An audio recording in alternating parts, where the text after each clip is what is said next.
afternoon, everyone. We are going to have this panel about the strategic investments in energy innovation. And because we know it's late in the afternoon, we are scrapping the format a little bit from having everyone give 5 minutes of canned remarks, and we're just going to go straight to some Q&A. So let me just say a few quick things, and then we'll turn to some questions, and we hope that there are plenty of questions from the audience as well.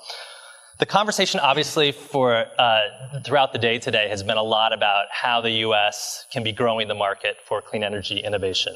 And whether that's from a competitive perspective, a jobs perspective, a national security or energy security perspective, kind of the way that the U.S. Is growing that market in effective ways.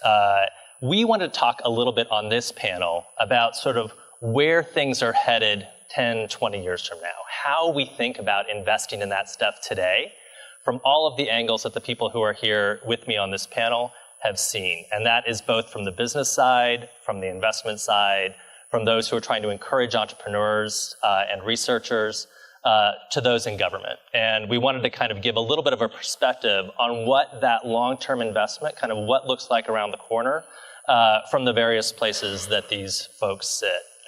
From where I sit, I work at a place called Gates Ventures, which is the private office of Bill Gates, where we spend a lot of time thinking about new energy technology and new energy businesses.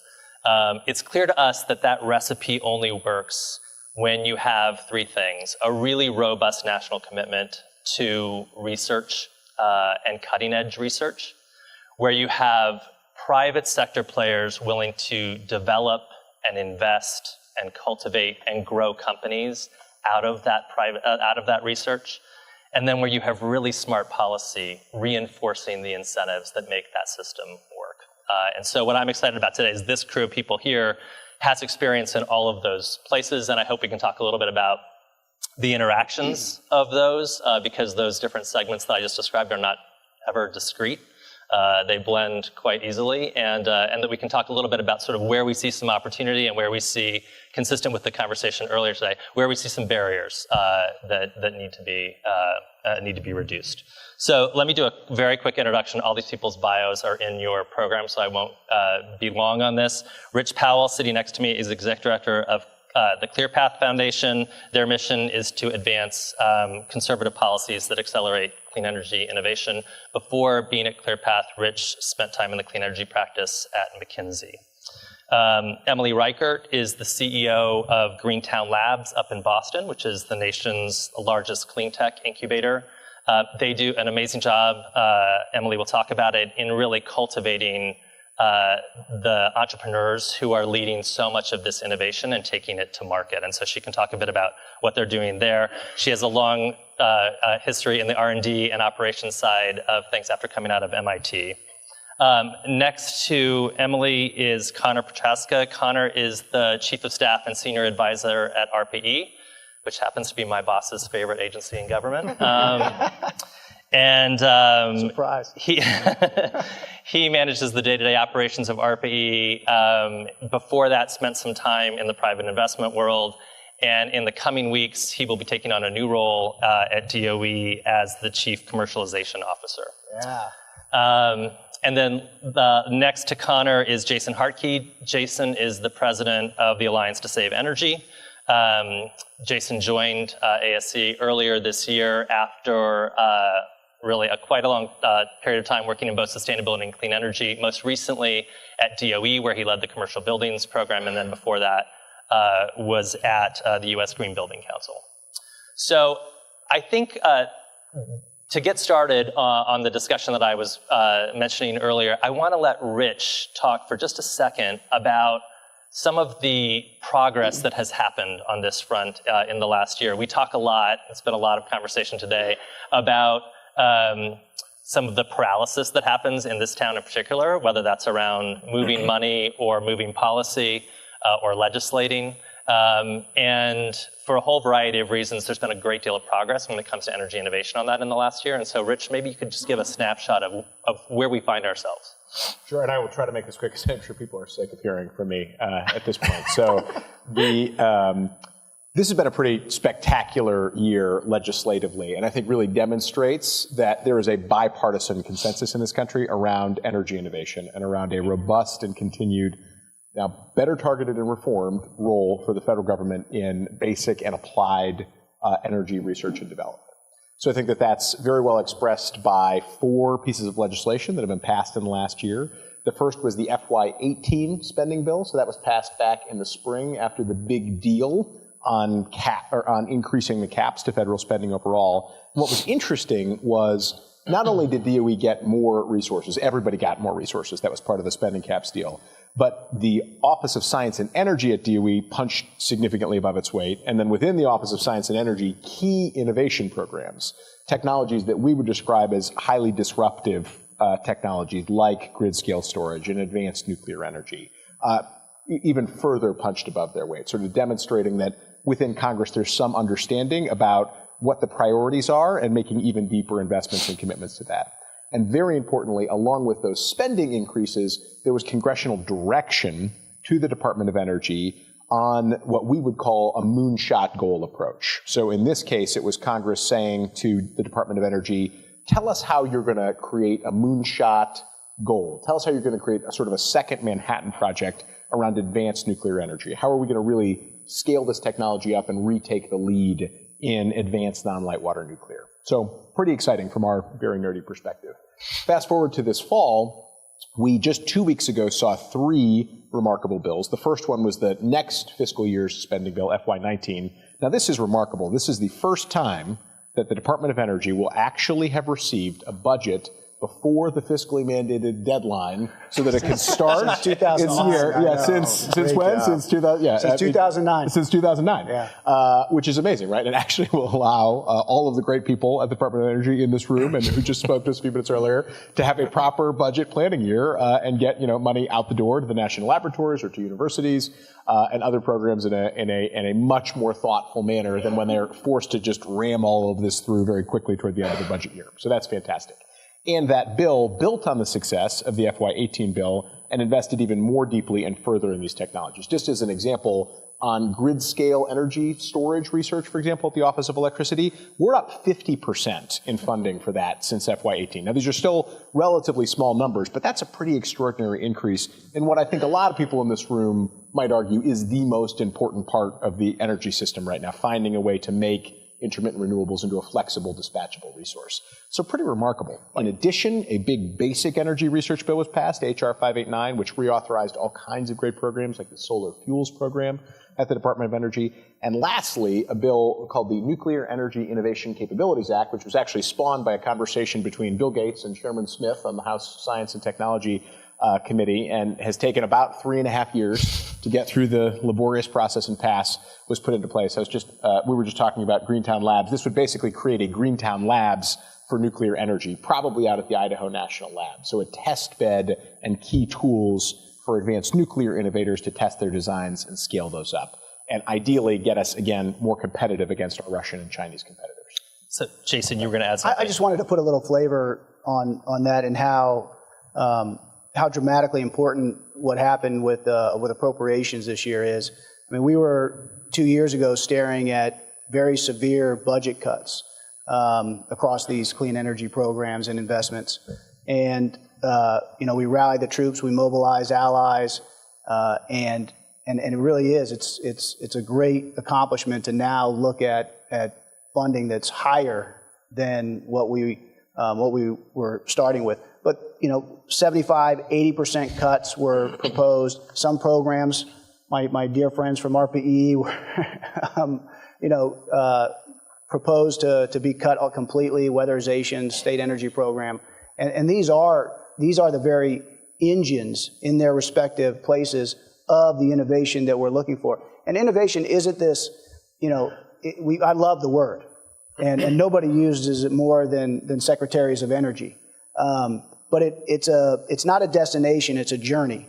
And when you propose those types of cuts that were really unprecedented, you jeopardize the entire pipeline of innovation and the foundation of innovation that's happening in clean energy in this country. So that's why I just wanted to, just underscore what was said and how important it is.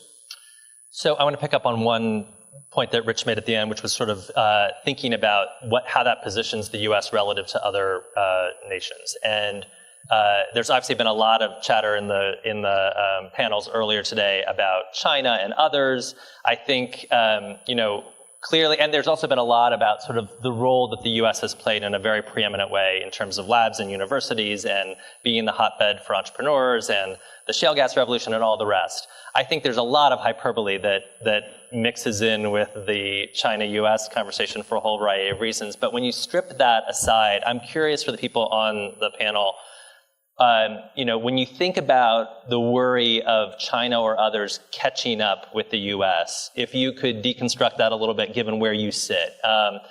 Obviously, when we think about the innovation ecosystem that's critical to making this all work, that is both technology and people and infrastructure and kind of an appetite for risk that the U.S. has brought to that game for generations. And I'm wondering if you could all just speak a little bit about where you think we find ourselves right now. Emily? Yeah, sure.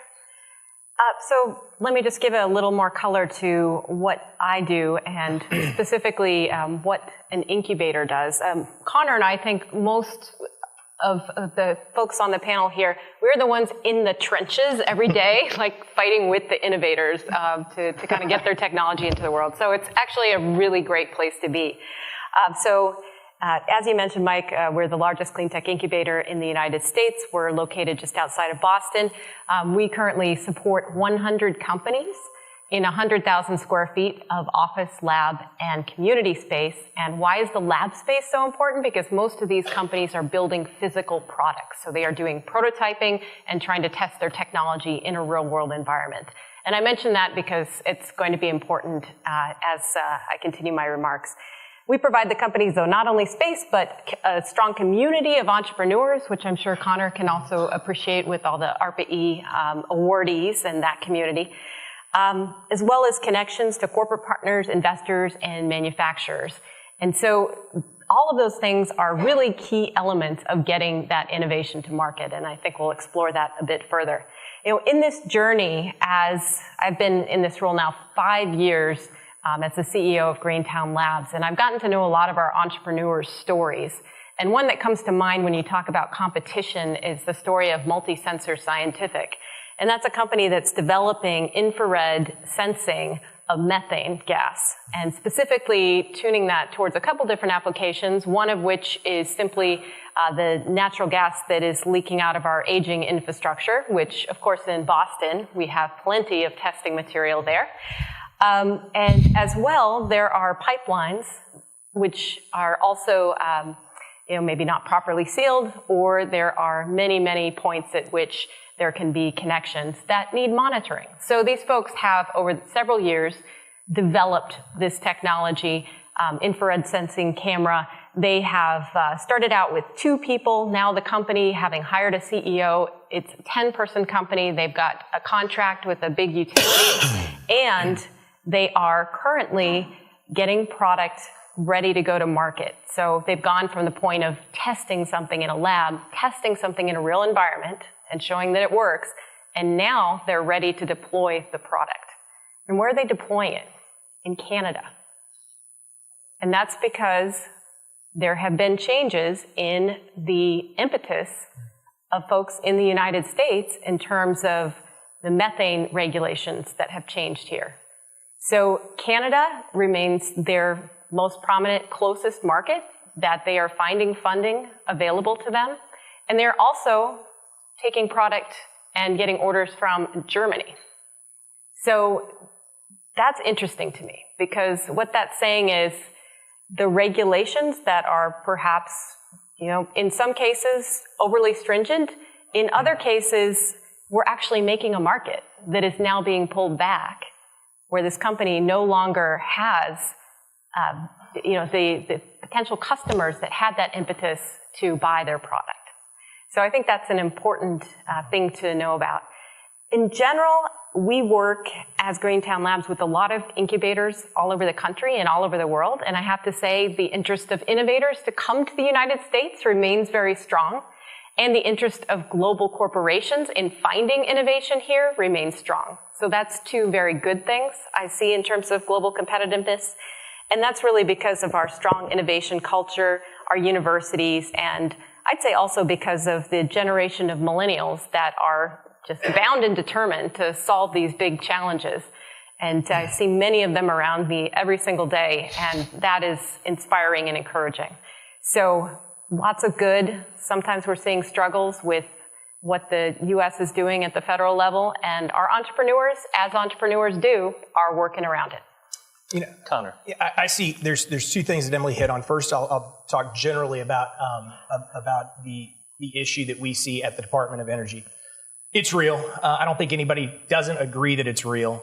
Sometimes for very, very good reasons, technology and IP slippage and U.S. manufacturing clauses are something that we need to look at as preventing or gaining a waiver to a particular company, but sometimes there's nefarious actors as well. And it's not a one-size-fits-all solution, as much as I think here in D.C. we'd love to redo policies that we apply to IP law and policies that we apply to U.S. taxpayer-funded research and just say that's going to fix it all. But it doesn't, because nuclear energy programs are very different than a grid storage program or a battery program or a solar program. There's varying levels that we need to work with. And so when I say that, it's not a science, it's more of an art. And that's why we work closely at ARPA-E and across the department with our GC62, which is our IP council, to look at these places. And I will say something that sometimes the U.S. taxpayer research dollars may seem to individuals as though there's so many strings attached to this money that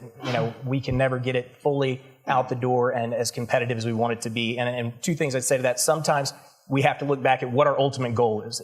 With the Department of Energy, specifically with ARPA-E, our overlying statutory enabling language says that our goal is to keep the United States at the forefront of the energy technology world.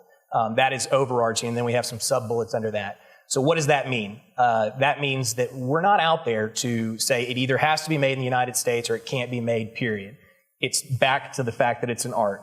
Let's look at this. Let's see what is the best outcome, because the best outcome is not just to kill technology that we just spent a bunch of U.S. taxpayer dollars with.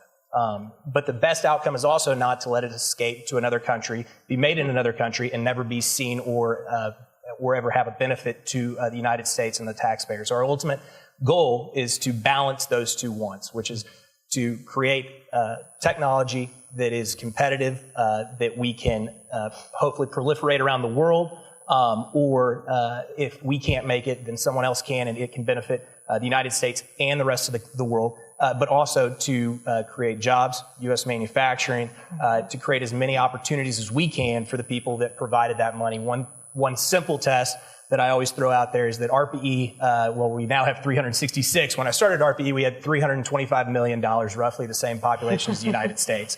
And so I would challenge our researchers, how many U.S. citizens are going to pay $1 for whatever we're going to do, and then how are we going to make sure that that's worthwhile? Yes, no, and it's worthwhile, and I think it's I'll pay 10. Some pay more, some pay less.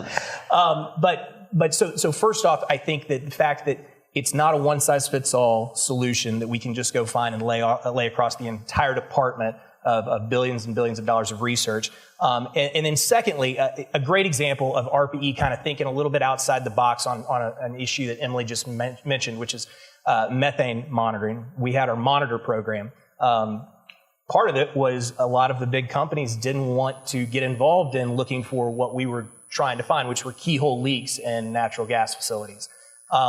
And part of it was they didn't know how big of a liability they were going to discover.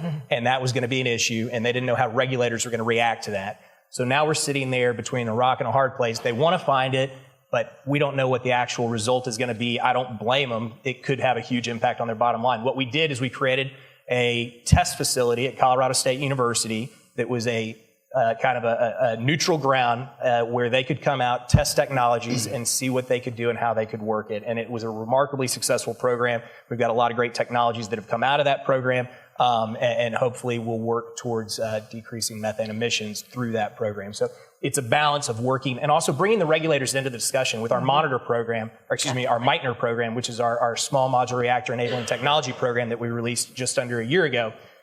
We work with the NRC. We brought the NRC into the fold as we discuss these programs.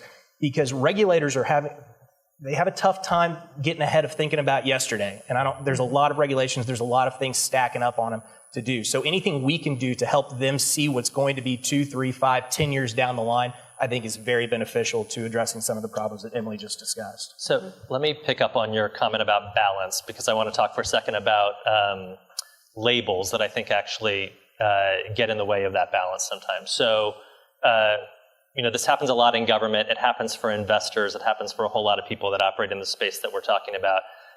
There has historically been, divisions between those who are focused on R&D and those who are focused on deployment. Those who are focused on early stage versus those who are focused on late stage.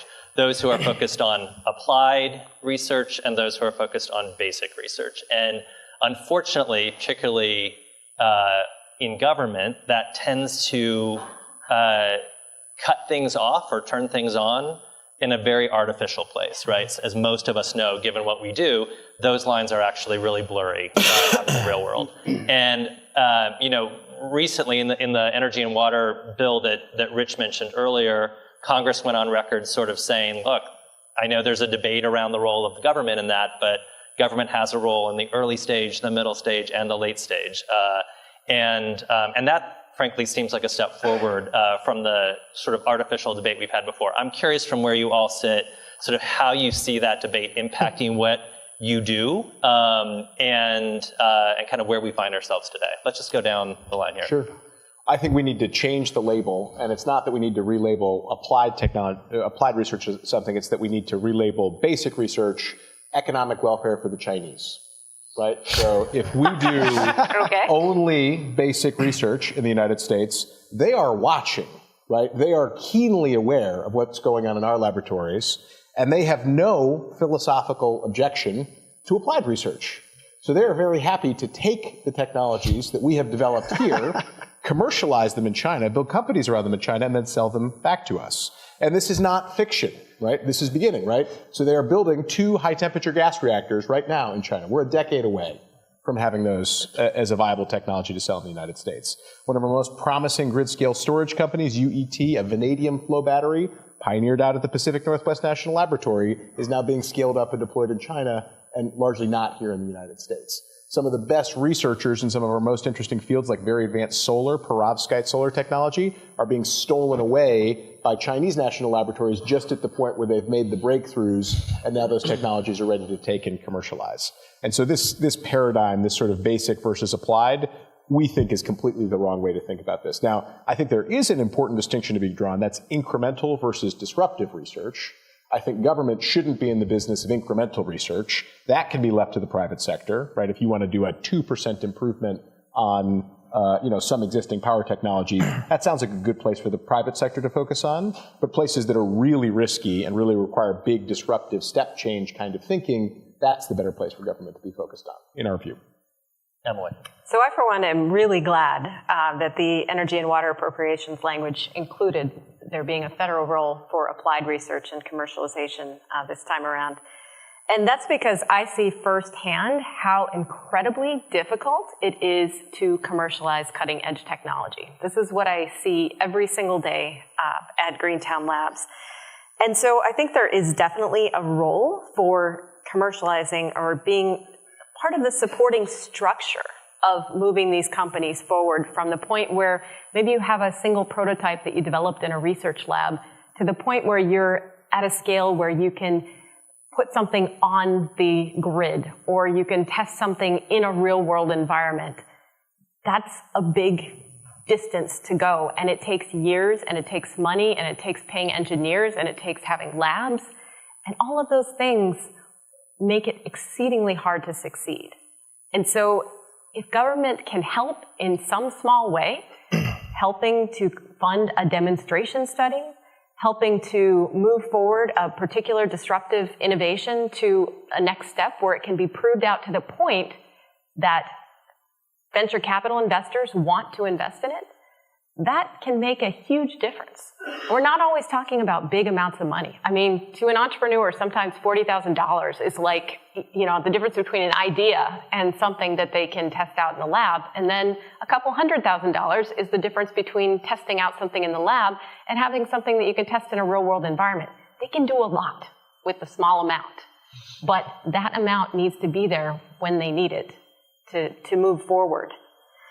I guess, the implication, if government is not going to fund applied research or commercialization, that really means that the private sector is supposed to do everything.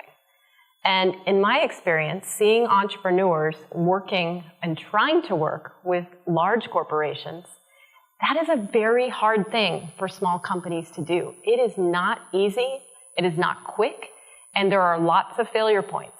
And so the idea that there's some very simple handoff where a lab or a university can develop technology and then suddenly that technology is in the marketplace where it can be useful is a fantasy. It doesn't work that way. Maybe if you're developing internet technology or an app or something, yeah, you can develop that in a coffee shop, upload it to the Apple Store. Next thing you know, people are using your product. But if you're developing a new coating for a solar panel, or you're developing the next wind turbine technology, or you're developing some new water purification technology or a new way of monitoring agriculture or underwater, there are many, many, many challenges in doing these type of physical research projects that depend on science and engineering, and the private sector needs help to bridge that gap. Connor.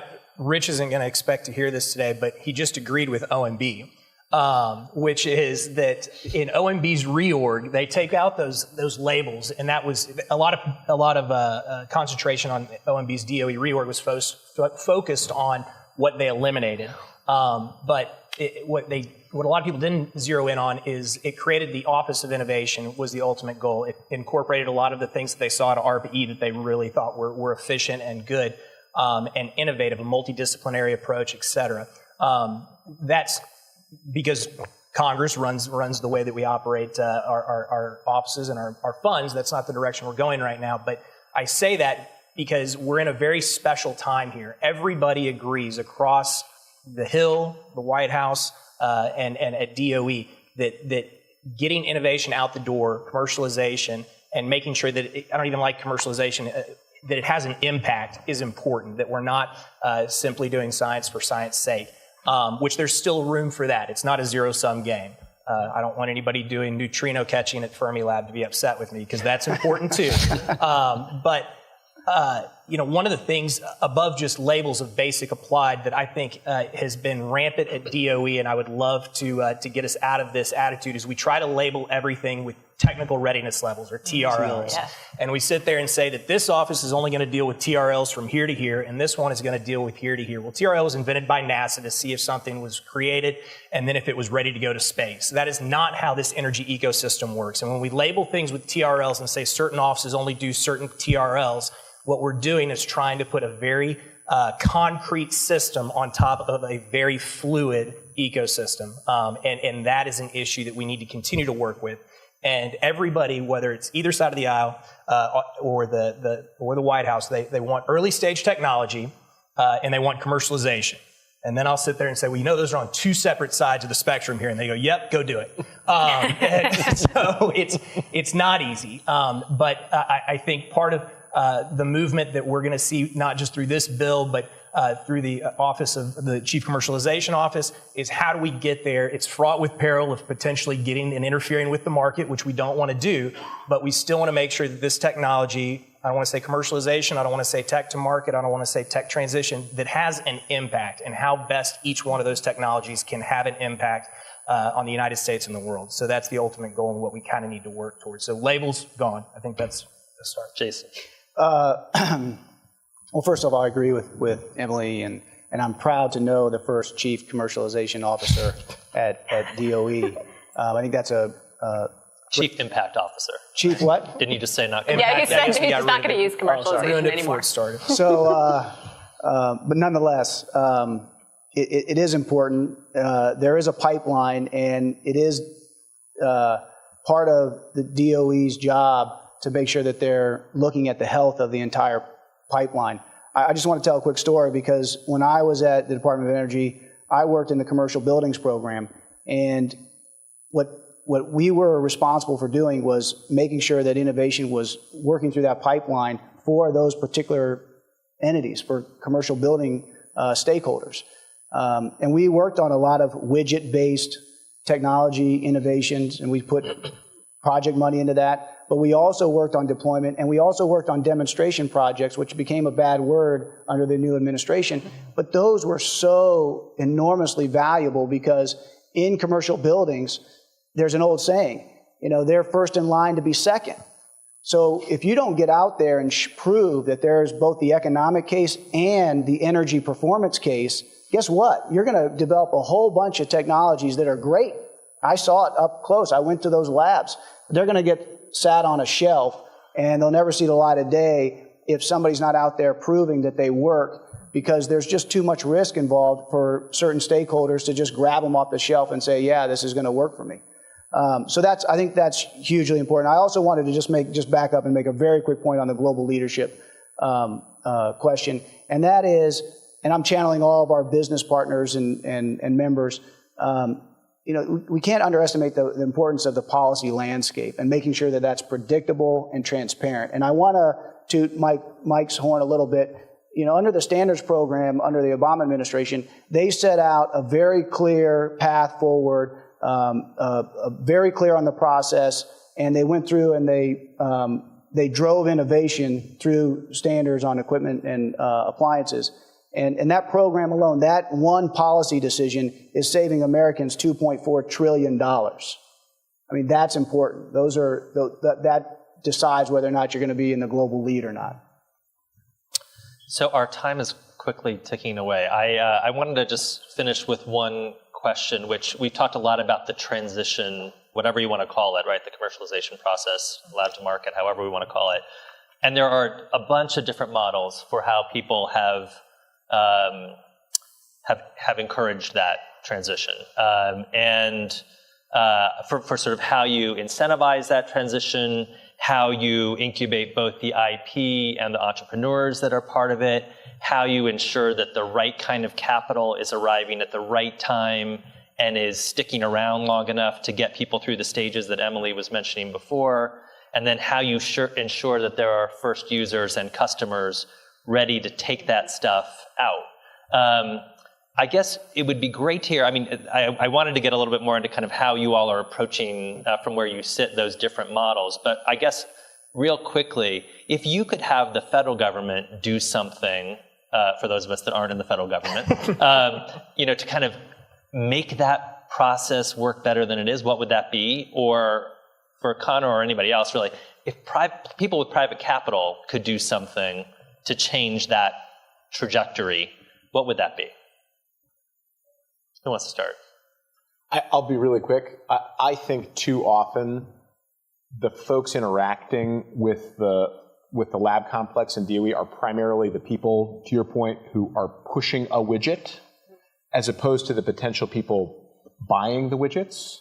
And so, especially for the very large-scale innovation programs and the demonstration programs that cost, in some cases, hundreds of millions or billions of dollars, in our view, in all of those cases, there ought to be a robust council of actual buyers of the technology there to say, yeah, this is the kind of thing I would buy. Go ahead and spend your hundreds of millions of dollars on this demonstration, as opposed to focusing on the people who are necessarily sort of trying to sell the technology and push whatever their particular widget is.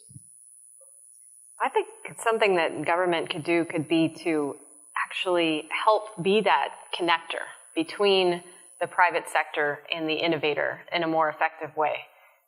We work in this area at Greentown Labs quite extensively, trying to make sure that innovators and the private sector speak the same language, understand each other's timescales, set proper expectations so that those partnerships can happen. But I could see a model, and actually there's one in Massachusetts, it's called the Innovate Mass program, which we name everything in our state Mass, so it has nothing to do with Catholic Church or anything. It's just Mass is the word that we name everything. But the point of the program is really to bring together corporate partners and innovators. And so what the state does is provides funding to the entrepreneur and their technology when they're at a certain stage where they're ready to start partnering with a corporate partner. And those dollars are matched. there's a certain amount that the corporate partner has to put in and a certain amount the state puts in. And then that program really incentivizes that partnership to happen. And so both sides are incentivized to get that technology to market. The entrepreneurs then have to listen, to your point, to the corporate partner, because the corporate partner knows the market best. And the corporate partner is incentivized to help get this technology to market, because oftentimes that's how corporate America is sourcing innovation at this point. It's through startups, it's through universities, it's through labs. That's where the innovation is coming from.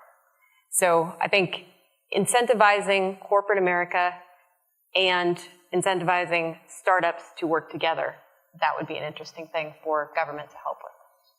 So I think we have, specifically at ARPA-E, but across the department, whether it's EERE or ARPA-E or the Office of Science in the Labs, we've built a great ecosystem of entities such as Greentown Labs or Breakthrough Energy Ventures, which just saw the great announcements of some programs, not just great because some of them are ARPA-E programs as well. But we've got that great ecosystem. And to Emily's point, it's now taking it a step further and ensuring that we're talking to strategics, that we're not only continuing to maintain and grow that ecosystem that I just spoke about, but making sure that large institutional and strategic partners that are not going to come down to as early stage research as Breakthrough Energy Ventures or Green Tech May or other incubators, that they understand the technology that exists there. It's a fourth prong of really an impact approach that we want to take, which is how do we get out there and promote more, and then once we've promoted it, the second prong is they've got to be able to come and access it. And so within the department, we need to do better making sure that they can access things once they're aware of it, but we've got to make sure that they're aware of it first. Great points. Well, look, two things. One, I think there's a misconception about government R&D investment, that it's just done kind of behind these closed doors, when so much of the funding, and when I was at the Building Technologies office, we had a $200 million plus budget, and so much of that money was being put out competitively. So those are direct partnerships with private sector entities that are collaborating with government. And I think that gets, for whatever reason, I think that maybe it gets politicized, but there is a great partnership with the private sector already embedded in those competitive funding opportunities.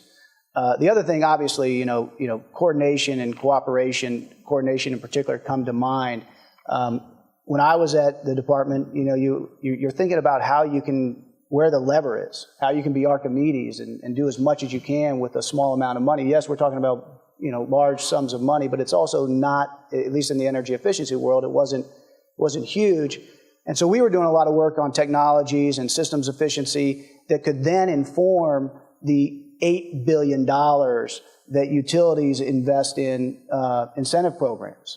So it wasn't even tech to market, it was tech to utilities, so then they could better shape and guide their incentive programs. So how are you not only driving this technology innovation, but how are you getting into the hands of where these other investments are occurring? And we talked about it backstage. How do you better coordinate with philanthropy? How do you better coordinate with the private sector? You have to have those relationships in place, and you have to have those conversations to make sure you're maximizing every dollar of government funding. All right, we need to wrap up. Thank you all for the conversation about sort of, again, where those intersection points happen among the different sectors that you all represent. And thank you for the continued work that you're doing. Thanks.